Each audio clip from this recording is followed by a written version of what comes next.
a question for you. What makes design truly timeless? Is it function? Is it spirit? Is it simplicity?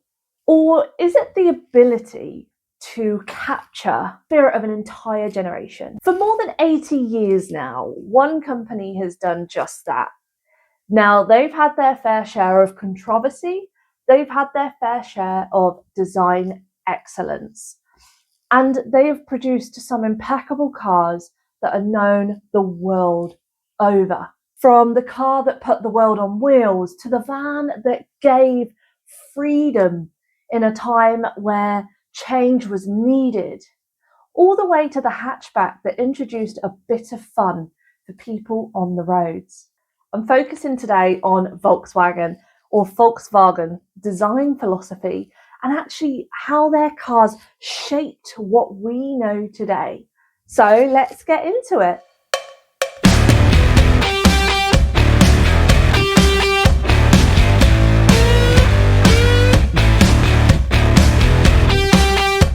And maybe a little well-kept secret is my first car was actually a VW Polo. And I will be honest, I didn't like the thing, but I didn't like it for a variety of reasons. Number one, I was 17 and the car when I got it had been pretty much ignored for a good, I'd say 5 years. It'd been parked in a wet bit of woodland. It had algae in the headlining. It had a weird starting ignition key and button press with wires hanging out everywhere. You had to pump the clutch and you couldn't have a radio in it because those were the days when obviously people stole your radios. It was absolutely mental. But when I think back on it now with the age and the experience of driving I have, I actually realised how quirky it was and how much it shaped me. This entire video is going to talk through some of those key designs on like the Beetle, the Golf, and some of VW's other really iconic vehicles that have come out over time. Let's start with the Beetle, shall we? Okay, so the Beetle, the Type 1, the Käfer, the Bug. So iconic. In fact, we have seen a real burst of people celebrating their classic Beetles online, and I think they're just so sweet.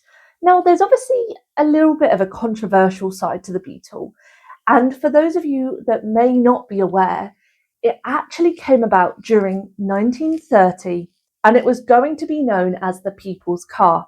Obviously, 1930, Germany, and the controversial past of the Beetle has really been redefined because during the Nazi era, that was when the Beetle was first due to come about. And it was due to be delivered to people within Germany to celebrate mobility. It wasn't until after the war ended and under the control of the British, the Beetle found its purpose and it became a symbol and a rebirth of resilience. How did this quirky little cartoonish style car actually take over the world? Well, when you look at Volkswagen and their philosophy, you can really see that there's a lot of difference between all the models that they bring out. Thinking back to the original with those really curved, embellished elements on the Beetle that made it really stand out. And I think that's one of the key things that drew people to it. It was designed to stand out from the crowd, even though it was originally going to be a mass production piece that everybody owned.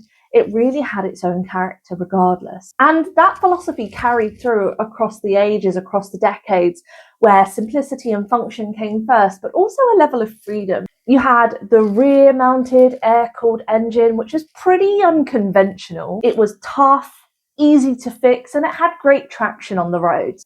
And there was a surprising amount of cabin space for the Beetle. Now, we obviously think often about the Mini and the Beetle. We might put them side by side to compare them. That was a key component for people where they would have more of that cabin space where they could pack in their selves to go on a holiday, to go across the country, to travel. And they first of all got that sense of freedom through that cabin space. And of course, everybody is familiar with its soft, its round, charming silhouette that was also surprisingly aerodynamic and efficient, which you look at the way cars are built now, obviously to enhance aerodynamics, reduce drag, and you just see different designs and elements. Actually, it's pretty surprising. And I think the magical thing for the Beetle was that as other car manufacturers are redesigning some of their key models, actually for the Beetle, it kept its heritage. It kept being improved bit by bit.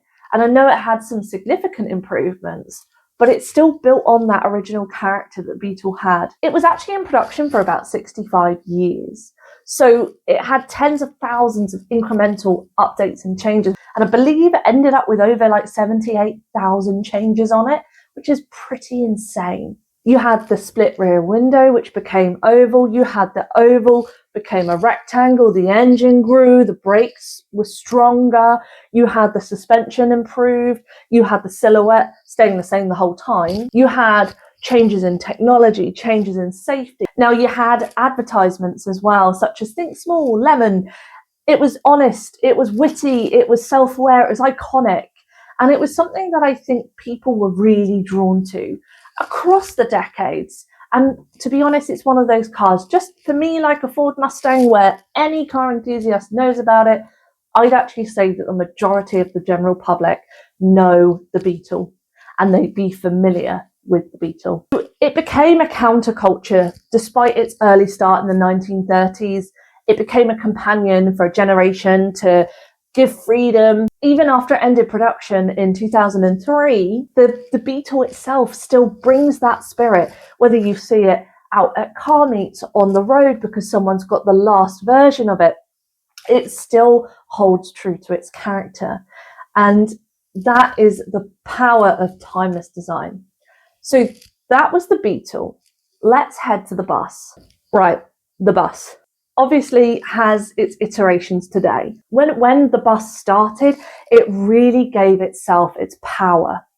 Now, the Beetle's success wasn't just based on the car itself. It was obviously based on the platform, on the way that people reacted to it, on its story. It was simple, durable, and adaptable. Now, in the late 1940s, a Dutch VW importer sketched this boxy van which would sit on the Beetle's chassis.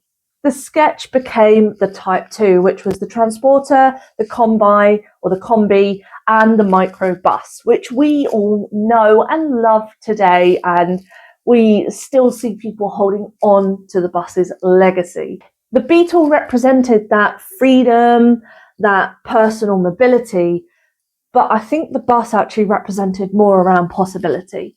Slightly larger, slightly more open, and an opportunity to get even further and explore even more, which I think carries into the legacy of it today. So it kept that rear engine that the Beetle obviously sported, and then used this cab over design to unlock a huge interior space. And I think that's where we see that level of possibility. We're doing things with cars and behaving with our cars in a different way than we have before. We're treating them as somewhere we can sleep, somewhere we can live in them. And that's kind of where that campus spirit came in. So there was more opportunity to explore and go and adventure out. Early versions of the bus had this windshield called the Splitty, I think. But by 1967, it had evolved into this big bay window, which I think we can all sort of visualize at the moment. But the whole idea of it stayed the same. So it was a simple box on wheels designed from the inside out.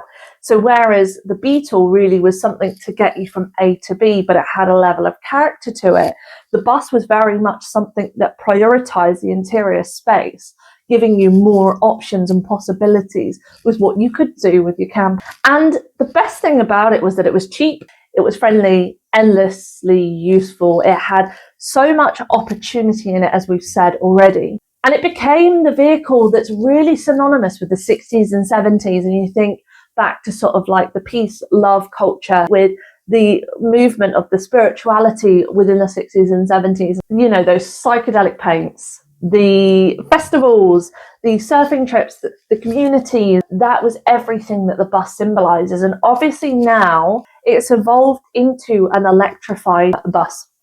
So it takes that spirit and legacy. And actually, I think of all the VWs, this is probably the perfect one to not only demonstrate that that legacy can continue from a combustion engine to an electric vehicle, but also that you can still enjoy the same experiences. It's not just a van, but it's actually a cultural movement. Now, the last one we're going to talk about is that racy hatchback. So let's crack into that one. So where the bus was a cultural movement, the Golf was actually a new trendsetter and a redesign for VW. So by the 1970s, VW realized that they needed some kind of reinvention. They produced some pretty iconic and amazing cars to suit the times. But with politically changing times, VW realized that there'd need to be a new car from their platform.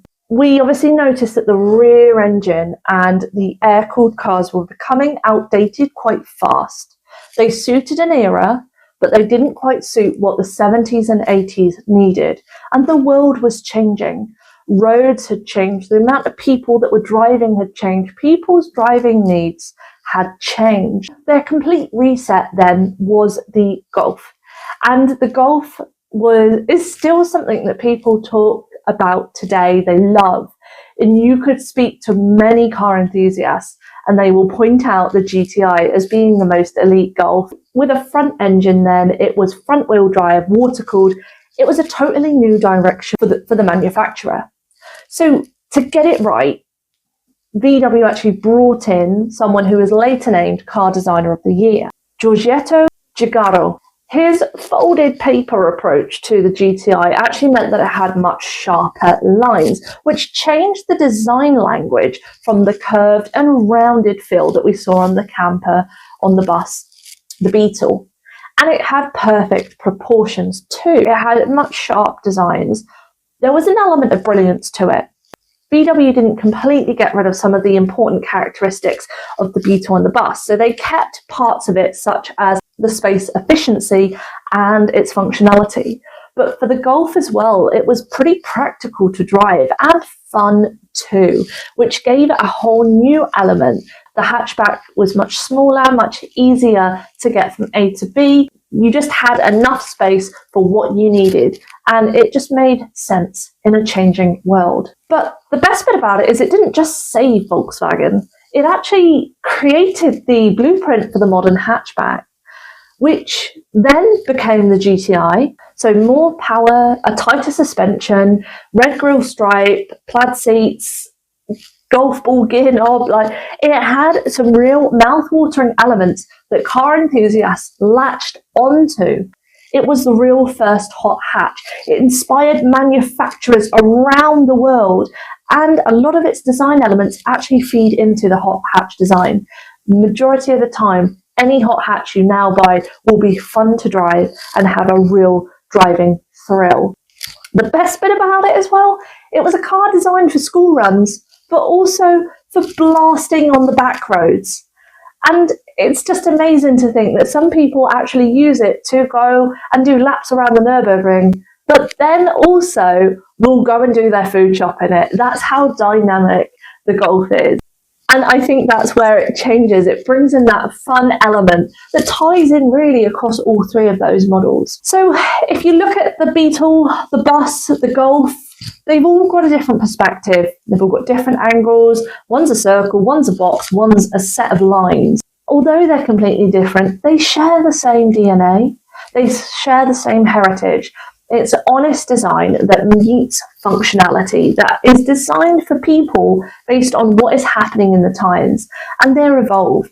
They've evolved across the decades to meet new needs and to meet new movements and to meet new driving laws, right?